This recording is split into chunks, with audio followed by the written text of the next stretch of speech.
Okay, padayon ta sa ato nga pagtuon mga igsoon ini nga topiko. Doon nalay gamay nga technical problem tungod kay si Satanas dili man lagi gusto nga magtuon tag pulong unya nakita man niya nga mao ni ang sentro gyud sa ato agyud nga pagtuon karon nga murag seryoso yon.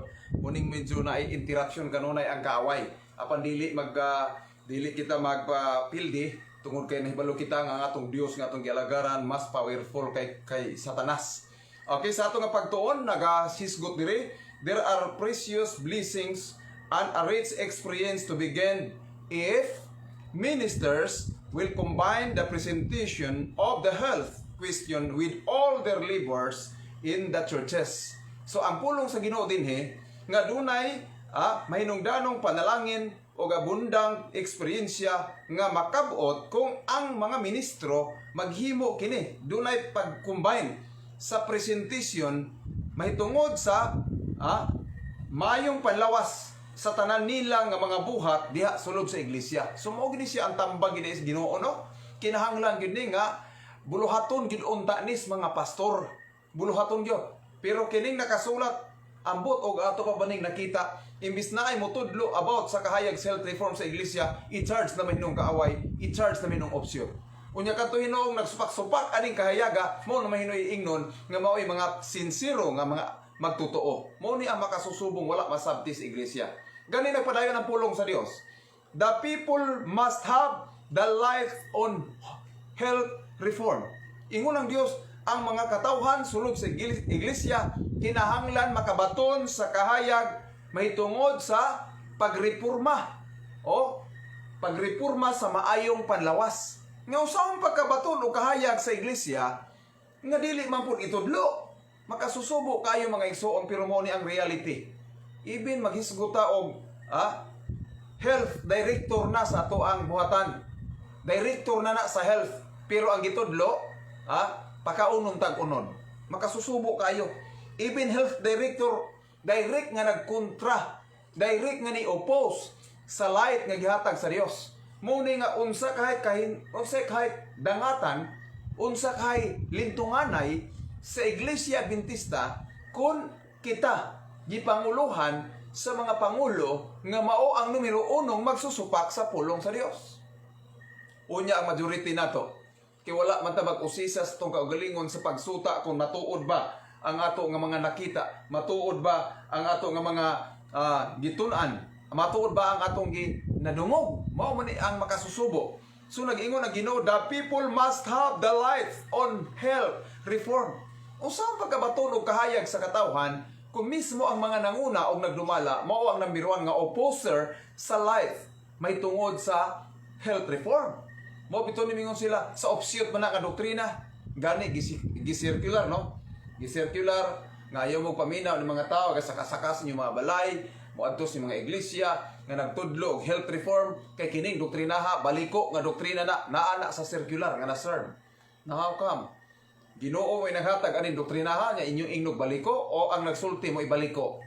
Mao niya makasusubo nga wala masabti. Kung ito kitang tanan, gina-challenge gyud o ginadasig sa Dios. Ayaw iasa sa ubang tao ang atong kaluwasan. Dili porket nag-eskwela matud pa sa gitawag og theology, isandig na to ang atong kaluwasan nila. Hinumduman na to pag-abot sa final test, wala na ministro ng atong kuyog. Karon pa lang daan, kining atong kasinatian karon. Sa atong kasinatian pa lang karon. COVID-19 pa lang, wala pa ang final test. Pero unsa na ato na sinatian? Naabay ministrong ni Onong na to? Wala. Pag ingos gobyerno way simba, ingon pong pastor way simba. Asa pa dulong? Di backslide ami bro. Karon naakahay ni adto dito nga gibalay-balay ta na ba mo home church diha? Unya wala man ang mga kaisunan nga di kadtong simbahan nagtigom ka sumalas Biblia asa katon duha kun tulong nagakatigom sa akong ngalan na ako silang tiliwala. Unsa ang pagtigom sa matag individual nga family nga naanad man sila nga nagsalig og ministro. Unya karon gawa na may ministrong kauban di magtanga na lang pos balay. So mind conditioning nahimong ang yawa mo mag successful ani at the end. Ngano man sa minsayes tulo ka manulunda nag-ingon dito fear God and give glory to Him for the hour of His judgment is come. And worship Him. Tanawa fear God, it refers to the 10 commandments. Ang tanang butang na dungog na, kahadloki ang Dios, ug bantayan niya mga sugo. Give glory to Him. Mo ni atong topic karon. Give glory to Him ihatag kaniya ang himaya. 1 Corinthians 10:31, kamo man nagakaon o nagainom, bisan unsang butanga inyong gihimo, ilalom sa adlaw, himuan ninyo ang tanan alang sa paghimaya sa Dios. Give glory to Him. That's why magisguta og fear God in Revelation 14:7, it refers to the 10 commandments. Give glory to Him, the laws of health being the right arm of the gospel. Pero gitudlo ba gi-emphasize na igo lang tatamas logo. Ang atong logo naghisgot sa Turko Manulunda, giilisa na lang bagong logo, wa makasabot ang membro og unsay mensahe ato madulundaan dugay nang naa diha gidikit sa ato ang karatula. For how many years ang tulo ka madulunda nakita, pero ang mensahe wala masabti. That's why wala may kinabuhi. Og ang issue sa last days, ang human sa fear God and give glory to Him, for the hour of His judgment is come. Pag-abot na niabot na ang oras sa iyang paghukom. That is the central pillar of Adventist faith. Sentrong haligis pagtuong Adventista. Unsay sentrong haligis pagtuong Adventista? It is the sanctuary doctrine. Pero kanunay batay nakadungog sa atong churches nga gi-emphasize kung unsa ang sanctuary. Dili kay nato madungog sa writings ni Mrs. White nga gipasulat sa Dios. Ang very rare nga di ginato tagsa chambalag madungog nato sa ato iglesia nga madungog nato lecture or sermon. Duha ka buok gitabunan siya wa. It is the life of the sanctuary or sanctuary doctrine and the perfection of character. Kay kung kining duha makasabot ang tao o membro sa iglesia, knock out si Satanas. That's why gitabunan ni. Unya pa yun, fear God and give glory to Him, for the hour of His judgment is come. Din ang last niya, and worship Him who made the heavens and the earth. Worship ang last issue sa battle sa katapusan mga adlaw. Simba ang final war ani. It's all about worship. Pero giyon sa ni Satanas karon nga ang atong naandan sa pagsimba sa adlaw ipapahulay mag-anam og kawala. Tactic sa yawa through COVID-19. Daghan ang Adventista ron naanad nga way simbahay. Okay? Unya og bulungtad panigpila ka mga tuig og pila ka bulan. Usa na malay dangatan. Labi na niingon nga ang senior citizen dili pwedeng pasimbahon. Ang minor de edad di pwedeng pasimbahon. Tiwas na. Nanga-backslide na sayo. Dili man niingog kwan pero sakto magyud ingon ang Ginoo. Nganong ang ministro dili successful sa ilahang pagdumala o pagministeryo? Mahadlok sila mosulti og sakit. Mahadlok mosultig pointed testimony. Ang gusto sa Dios na magwawali, pointed testimony. Black and white. Kung unsay sakto, unsay mali. Dili kay natay tipigan o natay pihigan, natay taguan nga kamatuoran. Posible ang uban mingon namumba man na wala mo maanan og mensaherong musultig tinuon. Pero kita, being mga Seventh-day Adventist nga wala gadipindig tao, kaya nga tong ulo sa iglesia, Colosas 1:18, mao gayud ang Dios. Direct gitang mubasa sa iyang guide kay naay manual nga yang gihatag sa every individual nato para sa kasiguruhan sa atong kaluwasan. Og kining manuala mao ni ang law and testimony according to Isaiah 8:20.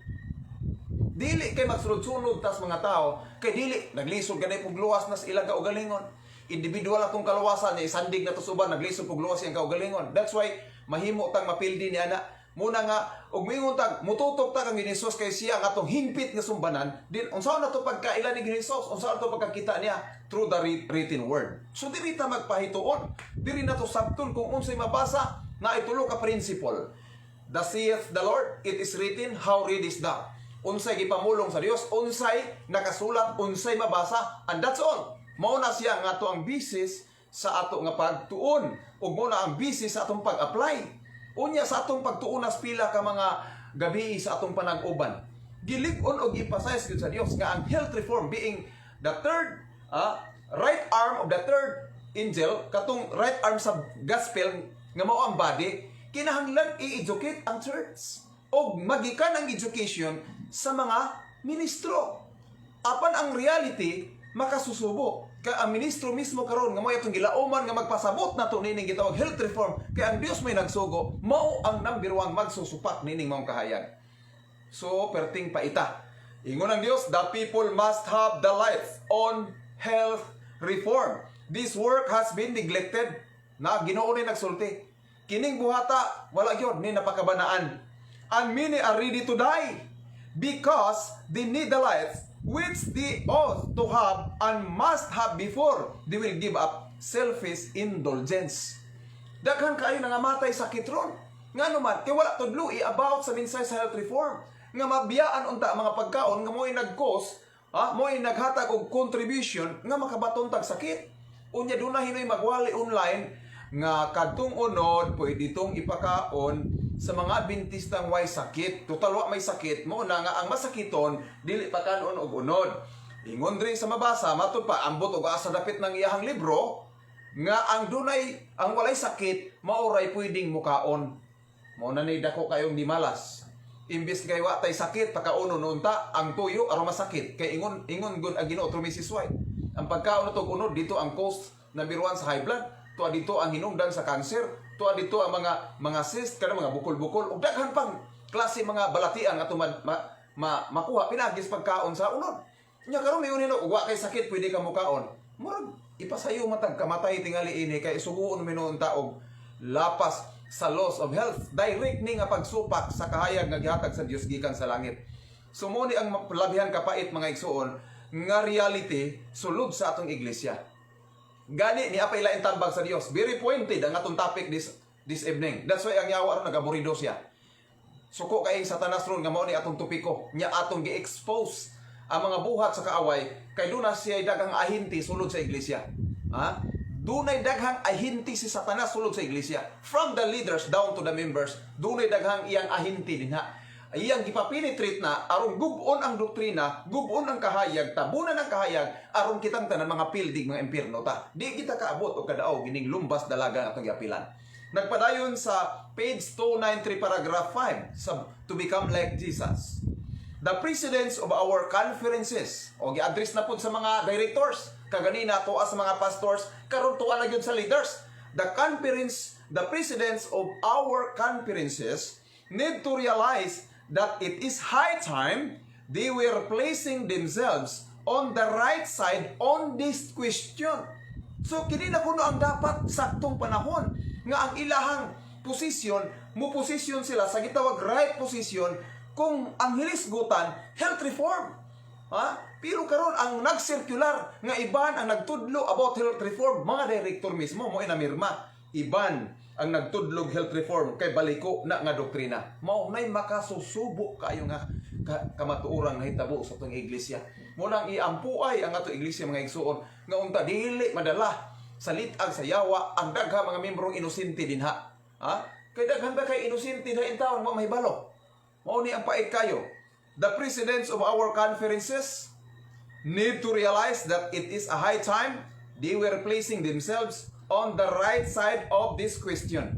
Ministers and teachers, tuwa na. Ministers from the president to the minister, then to the teachers in our church school. Doon na gutay mga church school. Labi na gyud sa School of Theology nga mo'y nag-umol sa mga ministro aron nga mahimo maayong ihimplo sa pagpadala sa distrito. Unsay tambag sa Dios? From the presidents of our conferences down to the missions, division, union, going to the higher level, no? Doon ay tambag ang Diyos. Then, back to the ministers. Ministers and teachers are to give to others the life they have received. O sa ihatag daw kuno sa ministro o mga magtutudlo, ipahat nga tus uban, specialist mga young people, ang kahayag ilang nadawat, kahayag sa health reform. Muna nga, dapat sa atong gitawag church school, dili pwede diha nga magtudlo nga dili vegetarian. Sa atong linya sa teolohiya sa mga gitawag og pastors, dili kwalipikadong dawaton nga mahimo kang pastor labi nang giorden ka nga wala ka mosunod ani nga life, direct ka nga nagsupak sa kahayag sa Dios, din giordinahan ka. How come? Sa nag-eskwela pa dili ka pasar o dili ka pag-graduaton kung dili ka vegetarian? Unya sa humang ni graduate ka dito, nagdala kag distrito, nagpakita inong kagyawan og ihimplo nga ikaw mismo ang nagatubang sa mga membro nagkaon anang karne dinha nga direct nang supak sa kahayag sa Dios, makasusubo. Mutubag lang dayon. Kanang pagkaon o kanang health reform wala man ay labot sa kaluwasan. Mabitaw na atong challenge. So sa pod magtuon-tuon po tag magbasa-basa. Kay maglitok-litok tag pamulong wala na to masabti. For how many times mabasa na sa daghang libro sa writing Mrs. White, nag-ingon ang Dios.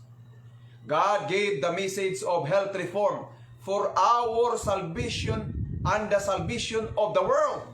Ang Dios naghatag sa mensahe sa may palawas alang sa atong kaluwasan ug sa kaluwasan sa kalibutan. Nya mayong kaway labot. Dako kay gabahin. Unsaon nimo pag siguro maluwas ka, unsaon nimo pag siguro dasig ka sa pagpangalagad kung ang imong tiil ng hubag na sa rayuma. Bisan niyo mo tamang luhod talas pagampo, masuko ka kay ang imong tiil hubag nga sige lag luhod. Okay, nakuha tong point. Walay taong ganahan mangalagad, dili makapokus ang taong pagpangalagad kung siya masakiton. That's why importanteng ampingan ng lawas. Kay kung kita dipiktado, dunay balatian, apektado po ang atong relasyon sa Dios. Init og ulo ang taong masakiton. Mo bito ng what you eat is what you are. Kung sige ka kaon og mananap pud imong karakter. Mo nang daghang kayong isog og isog kayo. Makaingon ta na naman unta sa taas nga level sa pangutungdanan sa iglesia pero labihang isuga man kay dugo ngano man ang iyang gikaon god mananap man god mo na ang karakter na ako di balhin. Mo na miingon dayon nay opsyon posod sa simbahan bunlutan yung pagaw sa og mahimo bunali. Sayo nang ka na pastor magsugong pabunalan ng mga nakita matupan nila opsyon ko no. Ingon ang Dios sa Mateo 5:44, love your enemy. Ipahigog man kaaway, nya karon pabunalan. Mao na nga direct makasusubo no. Diri pa lang yatag sa Ginoo, ministro kinahanglan nag-apply ani nga life, nagtudlo ani nga life, nag-educate sa iglesia ani nga bahin sa health reform. Teachers sa atong gitawag church schools, dili dapat qualified nga magtudlo ka dinha nga ikaw number 1 so pakiro pod ug wala mag-apply ani nga life. From the president down to the ministers, local pastors, even sa atong mga teachers sa atong mga schools, kinahanglang mag-apply ini. Even dito sa mga liman, kay ingon ang Dios, ang pagpadayon sa pagkaon na to gunod, ingon ang Dios sa tanang mga Bible workers, sa tanang missionaries, sa tanang nga mga nagpagamit sa Ginoo, from the pastors, disqualified to stand as Lord's messenger. So kung disqualified, wala, nagunahuna lang tag, gidawaton ko sa Ginoo kapit tinaghanan ako og agi. Daghan kay kog bautismo. Di mo ra nang una-una, pero sa mata sa Dios, dili di ay kahimutan kay ngano man. Daghan tag bautismo pero nagdugang lang tag kandidato multiply para impierno. Kay ang nagtudlo magsusupak, ang gitudluan otro pong di na pud muto. Kay wa kay nagwali nagsupak gani. How much mortong na iyang iwinalihan. Mo nang pait kayo ang senaryo og ang reality sa atong iglesia karon. Dunay dagha mga newly converted nga mga nasulod sa atong iglesia nga wa gid kailang Mrs. White. Nya narabas sa atong questionnaire, motuo ba ikaw nga si Mrs. White mao ang giilang katapusang propeta sa katapusang iglesia nga mao ang Seventh-day Adventist? Yes or no? Ang mga lima na di naman na ipangutana sa mga Bible students kay ang liman wa man pud kailang Mrs. White. So ang pagkaila na 28 katima wa pud kailang nya naapil sa questionnaire. So gipangutana di na gyud siya nalay mag-check adto. Mao na pagkabautismohi, pagsulod diha sa iglesia, pagka makadungog nga gikan sa writing ni Mrs. White, kay wa man sila maanad na wa pud kaila, mao ni number 1 nga mga magsusupak. Mao ning pait kayo ang realidad nga nahitabo sa iglesia. Ministers and teachers are to give to others the life they have received. Their work in every line is needed. Tanaw na to ha. God will help them.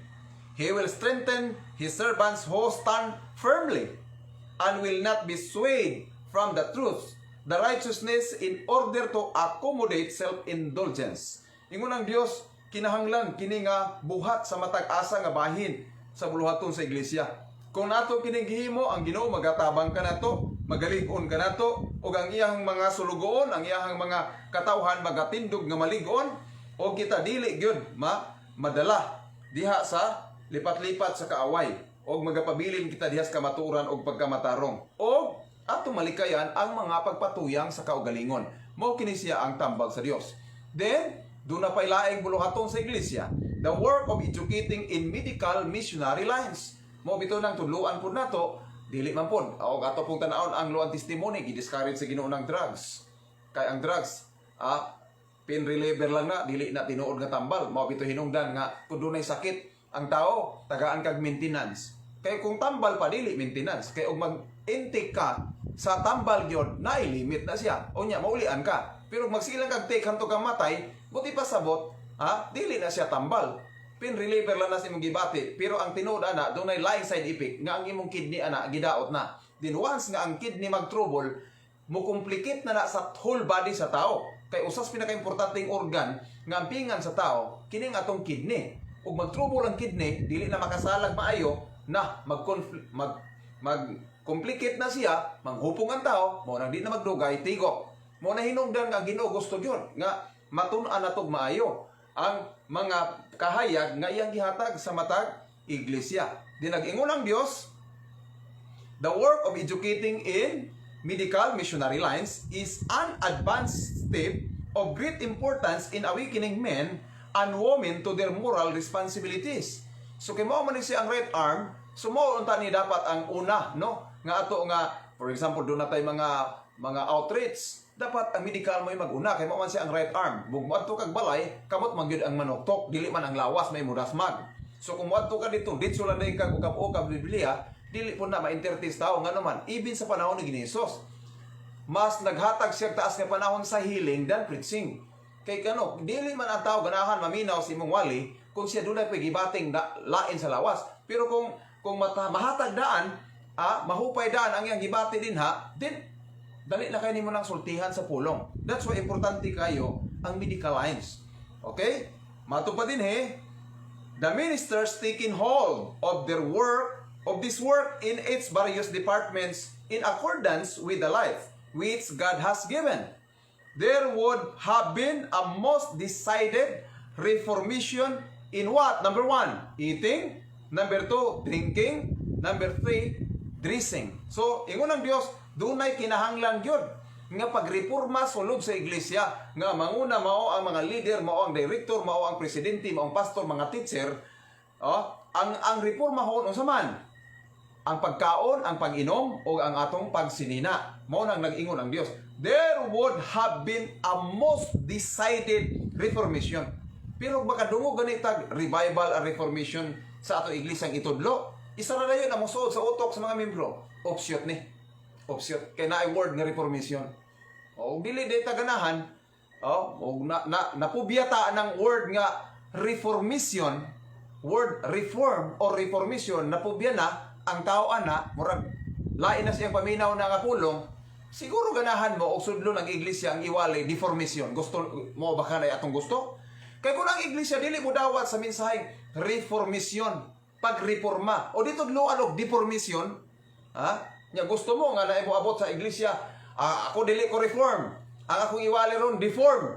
So ang atong wali, karon kay Sabado maro manimbar tag duha ka oras unyang hapon pangatog na mo ay namog pamali. That is deformation nga message. Nya mao ba nay gusto ka tumadungog sa iglesia? Kay og naay magwalig reformation niingon man tag kaaway. Mao na nga di nato ma-recognize ang pulong sa Dios. Kaya ang atong hunahuna gisirhan na daan nato tungod sa mga ahinti siyawa dihang naguna, especially diha sa mga nanguna sa iglesia. Pait kay di siya. Gikinahanglan ang pagreforma sa pagkaon sa pag-inom o bisan sa atong pananamit sa atong sinina. Ingon ang Dios, they themselves and a large number of others have been sufferers unto death, but all have not yet learned wisdom.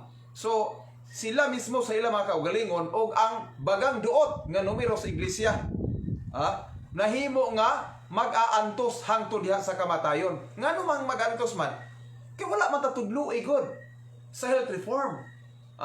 Dili man na ito ma-perfect good nga maingon tag dili kita taptag sakit, pero at least kung nag-amping ta minor lang na siya, tingali mga sipon lang o sinat o ingana. Pero kadto mga nagapabaya, igo gitos dagko kay sakit. Pananglitan. Even sa ato ang questionnaire, sa atong baptismal questionnaire, na dito nga karon sa kami niundang pag-inom og kape, mga kula, Coca-Cola, mga ingana soft drinks. Pero makakita ta bisan even ang mga party-party sa iglesia na amang gihapon ng soft drinks. Nakuha na itong point, muratag na igusto ka o galingong sima. Nga nagsigitag pa, basa-basa ato niya, pag-abot dito, kita mismo ang wala mag-apply. Unya, ingon ang Ginoo, kinahanglan, mubalik tas original nga formula sa Dios sa tao. Ug unsay pagkaon sa unang ginikanan dito sa Namas Eden, mao dapat na sa last generation kay mouli na ta sa heavenly Canaan. Pero unsay nakita karon, pastilan, leader pa, pastor pa'y unang muhamal kung makakita og sudan dihang karne. Kaya nga naman, number 1 nga magsusupak sa kahayag nga gihatag sa Dios. Muni ang makasusubo kayo mga igsoon. Unya o makabasa nga kontra dito sa iyahang pagpatuyo, mingon day nga questionable pa na. kinahanglan pa ng istadihan. Nya maghimo din siya sa iyang own theology aron iyahang lubagon ang it is written. Nga plain kay gisultis Ginoo, even bata makasabot, dili na angay to isuna. Kanang nakasulat igo na lang nimo na sabton. No need ngay mo pa nang i-theologize ng it is written. Ha? Mingon day kami ang nakasabot kay kami ang theology, i-theologize. No need. Kay ang plain nga gisulat sa Ginoo, plain na bisan bata makasabot. Kanang nakasulat mao gina siya ang prinsipyo sa Dios. O dili na pwedeng lubag. Sa kayan nga mohatod nato sa Portis langit. Kining katapusang iglesia sa pito ka iglesia sa pinadayag 2 ug 3 ang Laodicea nga nag-refer ug nagtudlo sa katapusang iglesia sa Dios sa yuta ang Seventh-day Adventist. But kung niya ta ani nga church, din ang atong kondisyon nagpabilin sa Laodicea nga kondisyon, dili pa sa porting nagsakay ka aning barkuha, langit ka. Kay biyaan sa Dios ning barkuha kung ang kondisyon niya init-init, bugnaw-bugnaw. Kay ang pulong sa Dios nagsulti nga ang Laodicean church is a Christless church. Walay Kristo kana nga iglesia. Mo na hinungdan kinahanglan mausab ang ato nga unsa kondisyon. Dili nang dunay pinihigan o nasilag kay tas nagreforma unya maghimo tag nga accusation, maghimo tag daghang mga butang nga dili maayo. Kinahanglan makita sa individual nato ang kondisyon sa Philadelphian church sa panahon ni William Miller. Kadto nga kondisyon ang gikinahanglan nato. Although nga kita niya sa last day church sa Laodicea, iglesia nga itong gibarugan. But the condition dili dapat na. Ang Laodicea dapat mawala nga kondisyon. Pero kini iglesia nga katapusan, dili ta mo posisyon nga mao ni ang last day church. But the condition of this church dapat wala sa ato na. Atong paningkamotag apply o practice kadtong kondisyon sa Philadelphian church. Kay ang ilang kondisyon is brotherly love. Kanang brotherly love, nga kondisyon nila, unsay imo, ako imo, mo na siyang prinsipyo atong kapin sa 50,000 ka mga taong nagpaabot kay Jesus Christ, October 22, 1844, sa ilahang interpretasyon nga dunay gitawag second coming of Jesus Christ. Kadto nga kondisyon sa paghinigugmaay sa iglesia nga nagsuon, mo to ang gikinahanglan sa Dios sa atong panahon karon, labi na gyud nining katapusang iglesia nga gitawag Laodicea, ang Seventh-day Adventist, the modern Israel. Excuse me. Dapat mawala mga igsoon kanang gitawag Laodicea nga kondisyon. Og ipuli ang Philadelphian condition or in other word, brotherly love. So sa atong pagtuon mga igsoon sa matag karon ug unya, sa matag buntag ug matag gabi, sa atong morning and evening devotional online, ato gyud mahibaluan mga igsoon ang pipila og daghang mga suhito nga angay natong mapamalandungan sa matag karon ug unya. Hibawi niya nakita nagpuyo sa pinaka-kritikal nga panahon sa kalibutan. Ug sud-ungon nato ang daghang mga balita sa telebisyon, sa YouTube, sa bisan asang suok sa kalibutan, trouble kasamok patay tanan kalamidad. Ni ana nakita na og nakita gid nato nga dili na gyud magdugay ang kalibutan atong gipuy-an ug mosulod na kita sa gitawag time of trouble as never was. So kay mosulod na ta sa time of trouble, ang atong himuon karon mao ang pinaling pagpangandam sa atong kinabuhi, sa atong kaugalingon, sa atong panimalay, sa atong iglesia, sa atong mga relatives. Mao nang mag-inampuay ta ug ang atong mahimo mao ang pagtinambagay. Nganuman my people are destroyed for lack of knowledge. Nangalaglag ang katawhan sa Dios tungod sa kakulang sa kahibalo. Mao na hinungdan nga kitang tanan makahatag unta og insaktong panahon oras sa pagpamalandong sa pulong sa Dios. Pinagi sa atong nga online nga pagtuon sa pulong sa Dios sa atong Facebook page, adunay pagdugang sa atong kahibalo sa kaalam nga langit nun. Then pila ka minutes after sa ato nga live sa atong Facebook, available na ang ato ang video sa ato ang YouTube channel. Just type my name, Johnny Giliera. Then mo appear na dito mga igsoon ang ato ang mga live nga mga videos nga ato nang gi-upload dito. If ever anytime nga kinahanglan to ma-review ang matag topic, pwede niyo i-view dito. Then makita tanan mga igsoon. Then don't forget to subscribe para updated sa mga latest pang mga videos nga atong i-upload sa matag adlaw. So dalay ko ng Dios sa matag usa kanato nga kita kanunay nagahatag og panahon ngadto kaniya. O gato nga nasugdan ang atong pagtuon pinagis pagampo sa gihapon formal nga atong silhan ang atong pagtuon pinagis pagampo. Magampo kita. Balaad og silimbahon mga Dios amahan namo nga naa sa mga langit. Amo ikaw gisimba o gipasalamatan ni taknas kagabion nining usa na usab ka pribilehiyo nga imong gihatag kanamo. Nakahimo kami karon sa pagtuon sa mga bililhon nga mga pulong nga dugay panahon wala kini mahatagi og pagtagad sa iglesia. Kung nahinungdan nga ikaw nagahatag kanunay kanamo o sa mga pahimangnog pasidaan sa dili pa maulahi ang tanan, amo kini nga malakaw o among ma-apply kini maong kahayag nga imong gipahat sa matag usa kanamo. Gitugyan namong among kinabuhis tibuok nga gabi ilalom sa imong pag-amo magpagbantay. Panalangini kaming tanan og pasaylo kami sa mga sala ug panalangini usab og tagay kapis kay panglawas ang tanan ng mga kaigsunan labi na gyud sa mga viewers ning takna. Hiusaha kami sa kapanalangin gugma kay kinita na magipangayo kanimo Dios pinaagi sa gahom ug galagi ni Jesus nga mo personal man luluwas. Amen. Once again, mayong gabi kanyong tanan og hinaut unta ang Ginoo padayon mga magapanalangin sa matag usa kanato. Until next time.